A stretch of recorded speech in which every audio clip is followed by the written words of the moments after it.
Today I've got the recently facelifted BMW 330i, which you can see behind me.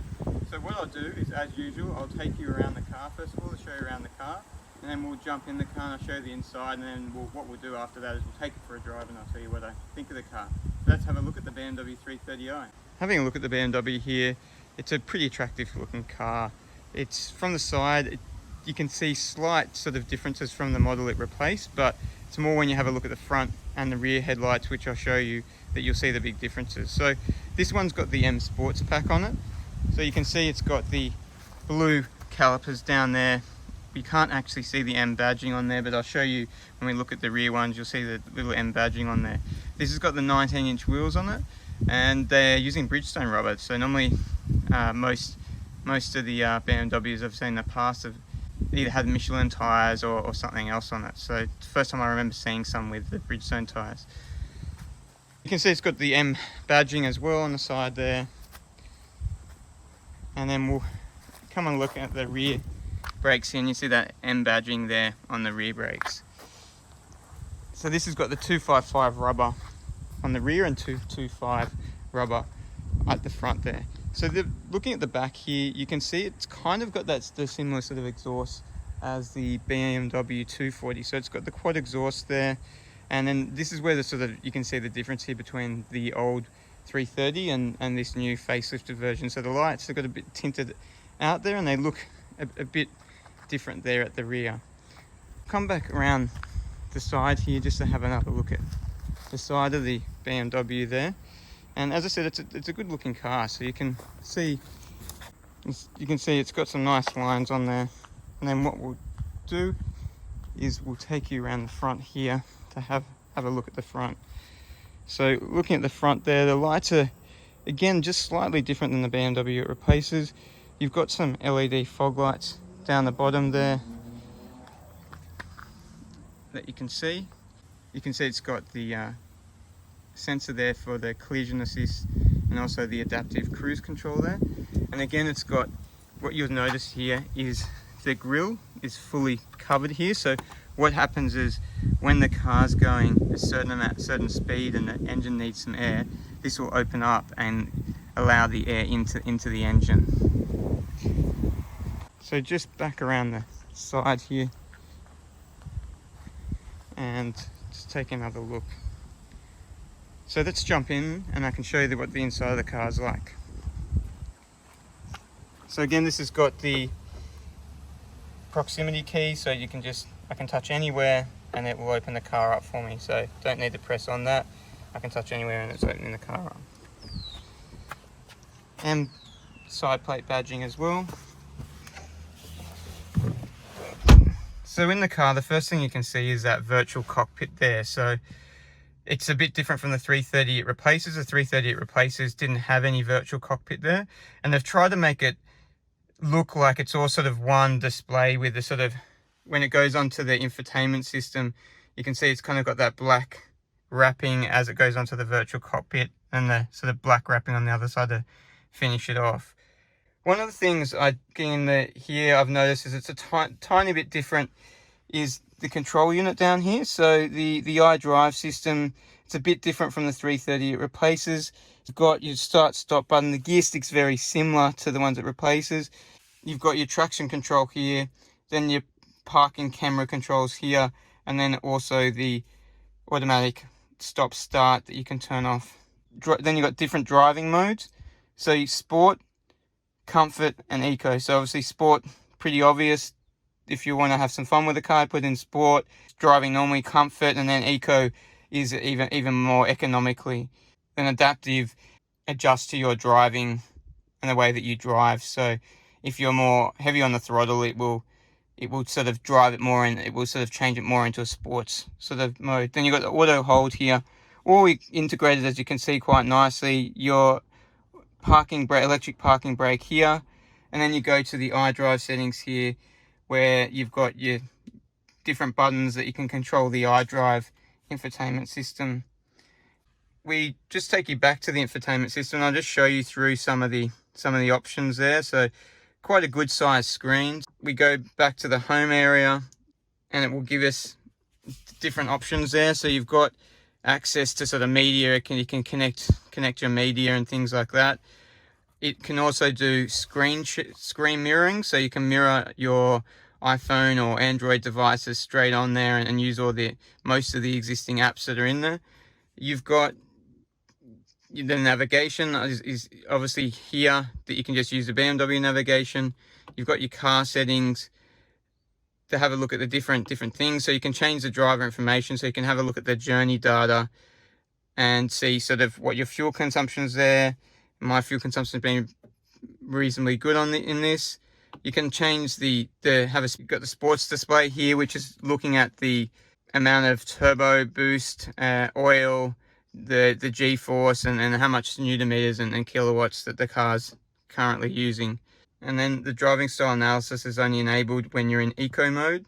And then you've got the energy flow, which sort of shows you where the power is coming through the car. I've obviously got the car off at the moment, so it's not really showing anything. If we turn it on now, you can see the engine lights up there, and that's obviously where all the energy is coming from at the moment. We're not moving. If I then take you back to the menu here, we can have a look. It's also got vehicle status, so you can monitor things like the flat tire, your engine oil level, and then if there's any fault messages that you've got, and then if there's what the service requirements of the car are. Settings, you've got your general settings in here with your basic different settings. You've got the driving modes, which you can sort of change to adapt to sort of your preference there as well. You've got some exterior lighting. You've got the exterior lighting options here for changing how you want the exterior lighting to work. And then you've got your different driver assistance options here as well. So you can see it's got multiple different parking and maneuvering options.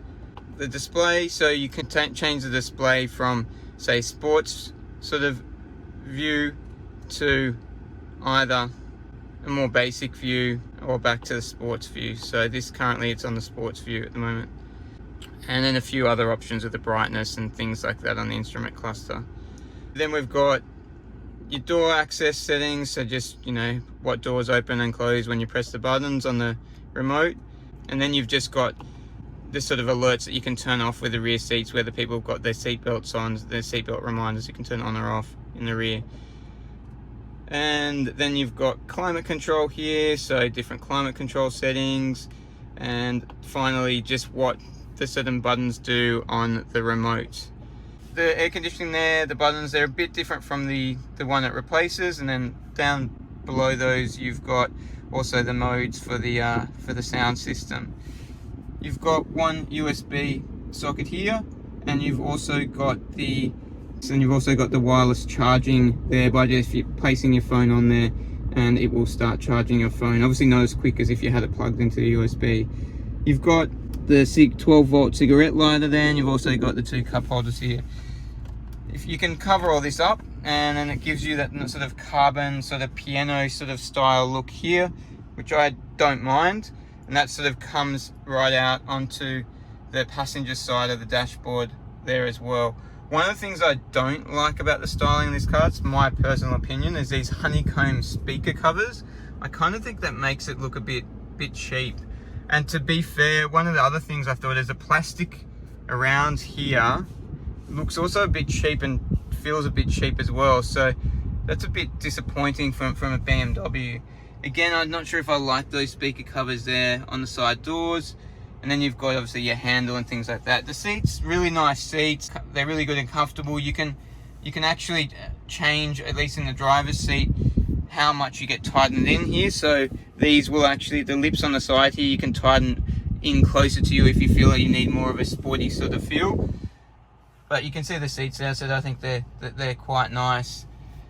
The vanity lights here, it's a bit of a different style here, and this one's got a sunroof, so you can control the sunroof from up there as well. Coming back around to the steering wheel, there's a lot of buttons here, and I got to admit, when I first jumped in, I kind of got a bit lost with all the different buttons and then sort of where I start. But once you're sitting in the car for a while, you kind of get used to it. So you've got anything to do with your cruise controls all here, and there's a few different options within the cruise control for the adaptive cruise control, you've got options of how far you are from the car in front of you before you want it to slow it down. Obviously less or further away. And then you've got controls for the sound system here with your volume up and changing the different modes. And then you can answer the phone from here and also do the speech recognition from the button here. This one's got the Tiptronic paddles on it, so if you do feel like you want it to be a bit more, you can use that there. And then having a look, closer look at that virtual display there. Now I've turned the car on, so you can see it's got the kilometers, amount of fuel in the car.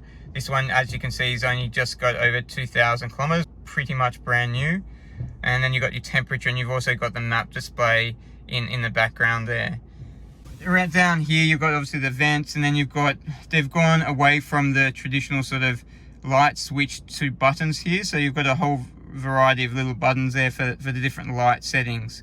And then you can change your seat settings here, so you can set 2 different seat modes of how each driver wants to sit. And then you've got your windows and your locks and all that thing. As I said, you can't see it very well, but it's full electric seats here, and you've got some modes there to even tighten up you in the seat so it feels a bit more sporty.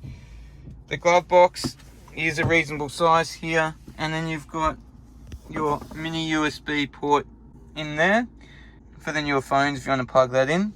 That's the front of the car. So what we'll do is we'll jump in the back and I'll show you around the back of the car. So in the back now, and the room, you've got a fair bit of room here, so it's reasonably comfortable. I think on a longer trip that you would struggle to find it comfortable to have 5 adults in here. The middle seat's quite small, and then you do encroach sort of over the other passengers when you sit in that middle seat. You've also got here controls for the rear vanity lights. The passengers can turn them on or off from here. What you do also have is you've got the controls here for the air conditioning as well at the back, which I think is quite useful. For your entertainment in the back, you have 2 of the mini USB ports here to plug in those devices. So just opening up the boot here. Right, so just opening up there. And it's a reasonable size. It's okay. You could fit probably 2 large suitcases in there. Maybe squeeze a third small one. A lot of storage pockets here. So 1 on each side. So a reasonable amount of storage on the side there. This one's got run flats, so you can't actually get any further. There's no further storage underneath here. So that's pretty much all the storage you see is all the storage that you're getting in here. And then you've got your 12-volt socket hidden up in there if you want to charge anything or run anything off those 12 volts. And you can take the passenger seats down here via these buttons there if you want to fold them down to give you some more space in the boot. Manual close. And you can see the camera in there for the rear view parking. So let's find out what this BMW 330 is like to drive. So I'm going to jump in now and then we'll take it for a bit of a drive and I'll tell you what I think of it. So I've just taken this BMW 330i for a drive, and what I can tell you is the car, as you would expect, it rides really nicely. It drives very nicely. When driving over big potholes or bumps in the road, you don't really feel anything in it. So it's a very smooth car to drive. Handling, I was impressed with the handling. It sits very flat on the road. You can throw it around turns without any problem at all. The performance, I really like the engine in this, but I'm not too sure about the performance. So what I do like about the engine in this is what I found is a fuel economy that once I've been driving this, the fuel economy is pretty good. So I'm getting under 6 litres per 100 kilometres in it. I've done now over about 1,000 kilometres in this car, and I've got about 900 kilometres out of a tank in it, or just under 900 kilometres. And I would say I could get close to 1,000 kilometres out of a tank, and this tank's not massively big in this. You're looking at about a 65 litre tank in it, so it's not a huge tank in it. So fuel efficiency wise, I think it's a really good engine. And even on the highway, sitting at 110, you're sitting well below maybe about just over 1,500 revs or something, well below 2,000 revs. So it obviously sits very easily on 110 without much effort to the engine, obviously then not using a huge amount of fuel. Where for me the performance is a bit let down with this is it doesn't feel as quick as sometimes you'd expect it to feel. And I said that this about the 330 it replaced, that, you know, if it was a bit quicker, it'd be an awesome car. And now I'm glad to see that BMW brought out the BMW 340, and I'm excited to actually drive that car, because that's sort of where it's sort of the missing piece of the puzzle. It's a sort of, yes, you can go the M3, but some people, you know, don't want to obviously spend that much for an M3, or don't want to have a car that looks as loud looking as an M3. So I think that the 340 should sell pretty well and sort of fits the bill really well. So that will obviously be quicker, and for those that like performance, it'll be it'll be more fun to drive than this current 330 is. And I'm not saying this 330 is slow by any means, but it doesn't feel quick, I can tell you that. In sports mode, you get the nice crackling and things like that out of the car, so it's kind of sounds all right. It does sound a bit artificial. I'll show you now actually, so you can hear it. So you can hear it a bit. It does, when you're actually driving, it does sound a bit louder than that. But you can hear that little sort of crackle there. So it does give you a bit of a sporty sound when the car's when the car's going and things like that. But like I said, it's not that quick. The brakes were the other things that I thought let this down. The brakes aren't the best. Yes, you can deal with the brakes, and look, they're not horrible or anything, but I just expected a bit more powerful stopping power from the sort of brakes in it. The stereo system is another thing that I thought I expected a tiny bit more about. This is just a standard stereo system in there. I know you could go for a more upgraded version of it, but I just sort of thought it'd be just a bit better. It's a good stereo system, but when you're paying big money for these premium European cars, you want everything to be premium, not just good sort of thing. So I thought that the stereo system could have been a bit better.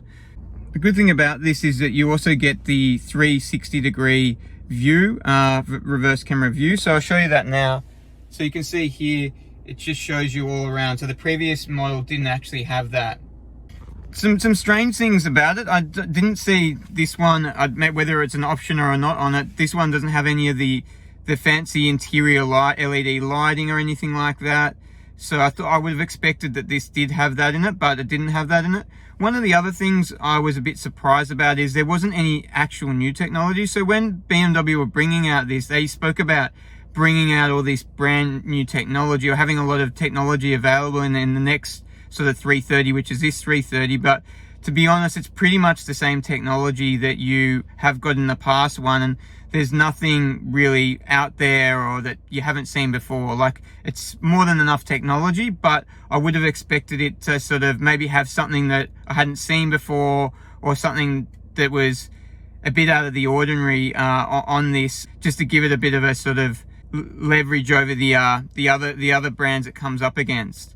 Got a 190 kilowatt engine in it. It's rated 5.8 seconds to 100, so it's pretty much bang on the same sort of time to 100 as the previous 330i. But like I said, when I drove it, it felt a bit quicker.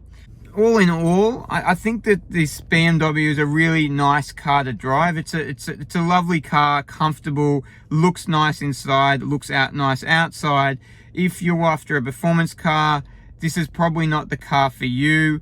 As I said, the 340 is there for you if you're looking in this sort of space, and I think that's where you want to go to. But if you're just after a comfortable car, a comfortable family car, I think this would fit the bill for you, and you'll be very happy with it. And you know, you can still have a bit of fun with it, but I think BMW done a really good job with this car, and it's very refined. And as I said, I like everything inside. There's a few little bits and pieces that, you know, I would personally change in it, but it definitely wouldn't be massive deal breakers for me.